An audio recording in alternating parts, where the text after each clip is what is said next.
일정을 이어갑니다. 국민의힘은 오늘 아침 8시부터 윤석열 대통령실 앞에서 기자회견을 열고 인사규명을 위한 국정조사를 재차 촉구할 예정입니다. 오전 11시에는 당 사법적인 수호와 국세 저지기의 전체 회의도 예정돼 있는데 회의에서도 항소 포기가 주요 의제로 다뤄질 전망입니다. 이번에 특검으로 시선을 돌려보겠습니다. 최상병 특검이 의혹의 정점, 윤 전 대통령에 대한 조사를 마쳤습니다. 수사기간이 열흘 남짓 남은 상황에서 특검은 공수처 전 지휘부에 대한 신병 확보에 나섰습니다. 임혜진 기자입니다. 최상병 특검 수사의 정점, 윤 전 대통령에 대한 조사가 서울구치소에서 마무리됐습니다. 지난 11일 특검 사무실에서 진행된 첫 대면 조사에서 특검은 윤 전 대통령에게 VIP 경로서를 비롯해 수사 외압 의혹을 전반적으로 캐물었습니다. 구치소 방문 조사로 이뤄진 2차 조사에서는 이종석 전 장관 범인 도피 의혹을 집중 추궁한 것으로 파악됐습니다. 특검은 이로써 수사 외압 수사를 마무리하고 이번 주 중 윤 전 대통령을 비롯한 관련자들을 재판에 넘긴다는 계획입니다. 이제 특검의 마지막 할끝은 공수처로 향합니다. 최상병 사건 수사를 맡았을 당시 공수처 처장과 차장 직무를 대행한 김선지, 송창진 전 부장검사의 신병 확보에 나선 겁니다. 특검은 공수처가 수사를 고의로 지연시켰다며 이들의 책임이 크다고 보고 있습니다. 고위공직자 범죄에 대한 참여가 없는 수사를 방해한 행위로 범행의 중대성이 인정됩니다. 특히나 고위공직자의 범죄를 살아있는 권력으로부터 독립적으로 공정하게 수사하라고 만든 공수처의 설립 취지를 무력화한 것이라고 보고 있습니다. 과거 윤 전 대통령은 이종석 전 장관 범인 도피 의혹이 불거지자 공수처 수사가 더딘 점을 언급했는데 공수처가 수사를 못한 건지 안 한 건지 분명히 해야 한다는 게 특검 측 입장입니다. 앞서 특검은 주요 피의자 7명에 대한 구속영장을 청구했지만 영장이 발부된 건 업무상 과실치사 혐의를 받는 임성근 전 1사단장 1명뿐. 두 사람의 신병 확보 여부가 특검 수사에 대한 평가에도 중대한 영향을 미칠 거로 보입니다. YTN 임혜진입니다. 따른 특검의 수사 과정에서 구속된 조태용 전 국가정보원장이 구속의 적법성을 다시 판단해달라고 법원에 요청했지만 받아들여지지 않았습니다. 서울중앙지방법원은 국정원법상 직무유기와 위증 등의 혐의를 받는 조 전 원장의 구속 적부심 청구를 기각했습니다.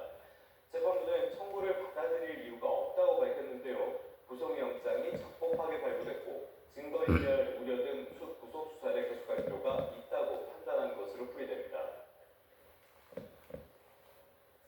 김건희 씨 일가의 집사로 지목된 집사게이트 핵심 인물 김혜성 씨의 정식 재판이 오늘 시작됩니다. 서울중앙지방법원은 오늘 오후 2시 특가법상 횡령 등 혐의로 구속 기소된 김 씨의 첫 공판 기일을 진행합니다. 김 씨는 지난달 24일 열린 두 번째 공판 준비 기일에 나와 공소 사실이 특검 수사 대상에 해당하지 않는다며 공소 기각을 주장했습니다. 앞서 김건희 특검은 김 씨가 회사 5곳의 자금을 대출금이나 주거비 등 개인적인 용도로 사용해 48억 원을 횡령한 혐의로 구속 기소했습니다. 경제 뉴스입니다. 시주은행의 주택담보대출 금리가 2년여 만에 6%대로 치솟았습니다. 정부의 잇따른 부동산 규제로 대출 한도도 줄어든 상황이라 당분간 은행 대출 문턱은 더 높아질 전망입니다. 손효정 기자입니다. KB국민과 신한, 하나와 우리 등 시중은행 4곳의 주택담보대출 혼합형 금리가 6%대를 기록했습니다. 지난 14일 연 3.93%에서 6.06% 수준으로 두 달 반 만에 금리 상단은 0.514%포인트, 하단은 0.470%포인트 올랐습니다. 주담대 혼합형 금리가 6%대까지 올라선 건 2023년 12월 이후 약 2년 만입니다. 기준이 되는 시장금리, 은행채 5년물 금리가 같은 기간 0.5%포인트가량 상승했기 때문입니다. 신용대출 금리도 뛰어올랐습니다. 지표금리, 은행채 1년물 금리가 높아지면서 상하단이 각각 0.26%포인트, 0.27%포인트씩 상승했습니다. 신규 코픽스 기준 주담대 변동금리의 경우 지표금리보다 인상폭이 컸습니다. 은행들이 코픽스보다 금리를 높게 조정한 것으로 보입니다. 대출 금리가 오른 건 기준금리 추가 인하에 대한 기대감이 약해지면서 시장 금리가 높아졌기 때문입니다. 집값 환율 불안정 속에 이번 달 한국은행이 기준금리를 동결할 거란 관측에 무게가 실리는 만큼 대출 금리 오름세는 당분간 이어질 전망입니다.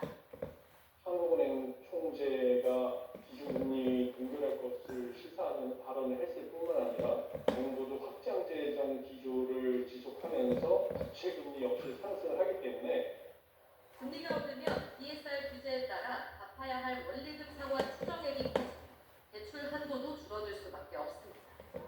이에 따라 가계대출 축소 현상도 이어질 것으로 예측되는 가운데 일부 은행은 시장금리 상승분을 반영해 부담된 금리를 추가 인상할 계획입니다. YTN 신유정입니다. 은행권이 취약계층에 대한 금융 지원을 늘리면서 저신용자보다 고신용자에게 적용되는 금리가 더 높은 역전 현상이 나타났습니다. 은행연합회 신용평가사 신용점수별 금리 통계를 보면 NH농협의 신용점수 601점에서 650점 대출자의 금리는 평균 연 6.19%로 600점 이하 대출자의 5.98%보다 높았습니다. 신한은행과 IBK 기업은행에서도 601점에서 650점 금리가 600점 이하 금리를 웃돌았습니다. 이런 금리 역전 현상의 원인으로는 각 은행이 정부의 포용 금융 정책 기조에 맞춰 운영하는 취약계층 지원 프로그램의 영향으로 분석됩니다.